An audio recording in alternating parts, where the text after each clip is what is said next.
Hello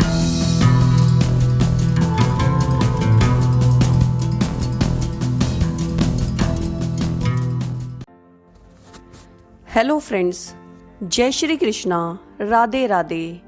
आपका हमारे channel शाश्वत सत्य में स्वागत है। आचार्य चाणक्य की सही एवं सटीक बातें हैं जिनका अगर आप पालन करें तो आपको सशक्त एवं कामयाब होने से कोई नहीं रोक सकता। हमारी यह कोशिश है कि आपको आचार्य चाणक्य की छोटी से छोटी बातें अपनी इस सीरीज के माध्यम से बता एवं समझा सकें। आचार्य चाणक्य के अनमोल वचनों के सारे अध्यायों के लिंक आपको हमारे वीडियो के डिस्क्रिप्शन में मिल जाएंगे, जिनको देखकर आप अपने जीवन में सुधार एवं तरक्की पा सकते हैं।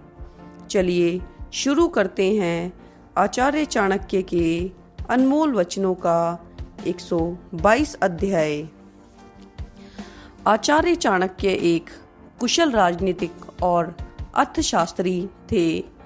आज के समय में भी उनकी गिनती श्रेष्ठ विद्वानों में की जाती है। आचार्य चाणक्य द्वारा लिखित नीति शास्त्र और उनकी बातें आज के समय में भी उतनी ही प्रासंगिक हैं। आचार्य चाणक्य को किताबी ज्ञान के साथ लोगों के व्यक्तित्व और समाज की भी बहुत अच्छी समझ थी।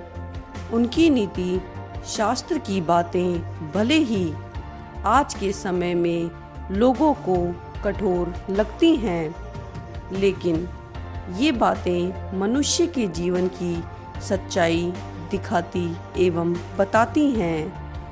आज हम इस बारे में जानेंगे कि क्यों देते थे आचार्य चाणक्य अपने द्वारा बनाए गए सम्राट चंद्रगुप्त मौर्य को विष।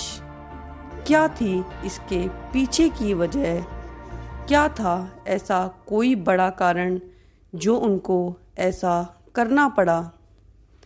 वीडियो को प्रारंभ करने से पहले आपसे अनुरोध है कि वीडियो को अंत तक सुने, बिना स्किप करें, ताकि यह महत्वपूर्ण जानकारी आप तक पूर्ण रूप से पहुंच पाए। यदि वीडियो अच्छी लगे तो वीडियो को लाइक एवं शेयर कर दीजिएगा और चैनल को सब्सक्राइब जरूर कीजिएगा, ताकि हमारी महत्वपूर्ण वीडियो आप तक पहुंच सके। तो चलिए शुरू करते हैं इस जानकारी भरे महत्वपूर्ण वीडियो को।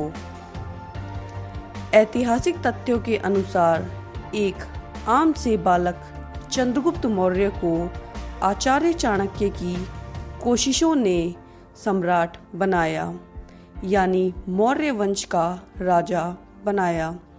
एक आचार्य चाणक्य ने चंद्रगुप्त मौर्य के हाथों में एक बड़ा साम्राज्य सौंप दिया और उनका नाम इतिहास के सुनहरे अक्षरों में लिखवा दिया।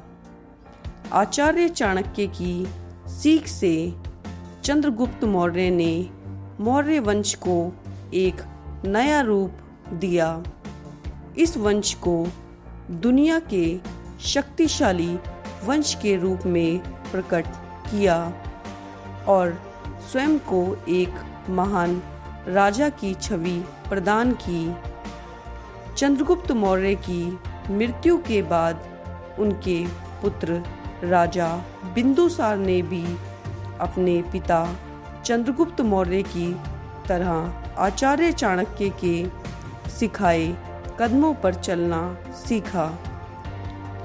चंद्रगुप्त मौर्य की तरह ही आचार्य चाणक्य ने बिंदुसार को भी एक सफल राजा बनाने का पाठ पढ़ाया। सब कुछ सही चल रहा था। आचार्य चाणक्य के अनुशासन के अनुसार ही राजा बिंदुसार अपनी प्रजा को पूर्ण रूप से सुखी रखने में सफल थे, लेकिन दूसरी ओर कोई था जिसे आचार्य चाणक्य की राजा के प्रति इतनी करीबी पसंद नहीं थी, और वह था सुबुदु, राजा बिंदुसार का मंत्री, जो कुछ भी करके वह आचार्य चाणक्य को राजा से दूर कर देना चाहता था।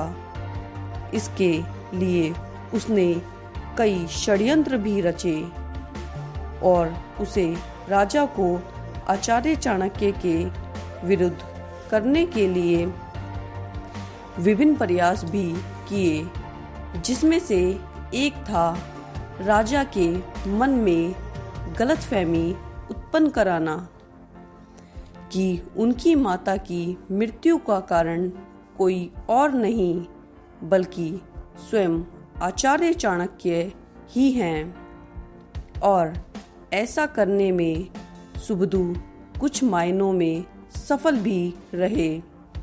धीरे धीरे राजा और आचार्य चाणक्य में दूरियां उत्पन्न होने लगी, और यह दूरियां इतनी अधिक बढ़ गई कि आचार्य चाणक्य सम्राट बिंदुसार को कुछ भी समझा पाने में असमर्थ थे।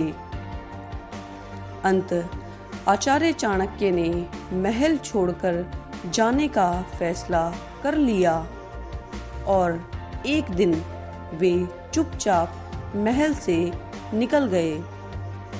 उनके जाने के बाद जिस दाई ने राजा बिंदुसार की माताजी का ख्याल रखा था, उन्होंने उनकी मृत्यु का राज सबको बताया। उस दाई के अनुसार जब सम्राट चंद्रगुप्त को आचार्य चाणक्य एक अच्छे राजा होने की तालीम दे रहे थे, तब वे सम्राट चंद्रगुप्त के खाने में रोजाना थोड़ा थोड़ा विष मिलाते थे, ताकि वे विष को ग्रहण करने के आदी हो जाएं, और यदि कभी शत्रु उन्हें विष का सेवन कराकर मारने की कोशिश भी करे तो उसका राजा पर कोई असर ना हो सके। लेकिन एक दिन विष मिलाया हुआ खाना राजा की पत्नी ने ग्रहण कर लिया, जो उस समय गर्भवती थी।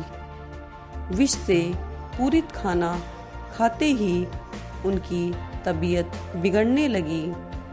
जब आचार्य चाणक्य को इस बात का पता चला तो उन्होंने तुरंत रानी के गर्भ को काटकर उसमें से शिशु को बाहर निकाला और राजा के वंश की रक्षा की। यह शिशु आगे चलकर राजा बिंदुसार के रूप में विख्यात हुए। आचार्य चाणक्य ने ऐसा करके मौर्य साम्राज्य के वंश को खत्म होने से बचाया था, लेकिन बाद में अफवाह फैला दी कि रानी की मृत्यु आचार्य चाणक्य की वजह से हुई है। अंततः जब बिंदुसार को दाई से यह सत्य पता चला तो उन्होंने आचार्य चाणक्य के सिर पर लगा दाग हटाने के लिए उन्हें महल में वापस लौटने को कहा, लेकिन आचार्य चाणक्य ने इनकार कर दिया। उन्होंने ताउम्र यानी उम्र भर उपवास करने की ठान ली और अंत में प्राण त्याग दिए। परंतु एक दूसरी कहानी के अनुसार राजा के मंत्री सुबुदु ने आचार्य चाणक्य को जिंदा जलाने की कोशिश भी की थी, जिसमें वे सफल भी हुए।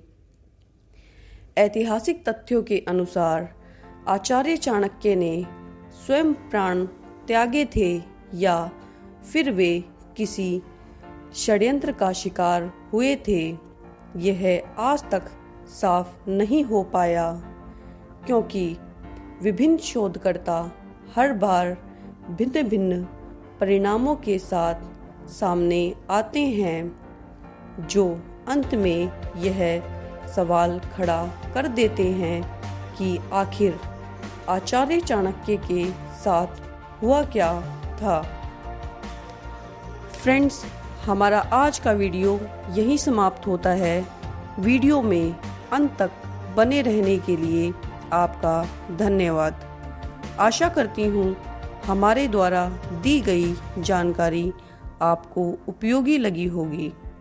यदि वीडियो अच्छा लगा हो तो हमें कमेंट में ज़रूर बताएं और चैनल को सब्सक्राइब कर बेल के आइकन को दबाना ना भूलें और वीडियो को लाइक एवं शेयर जरूर करें।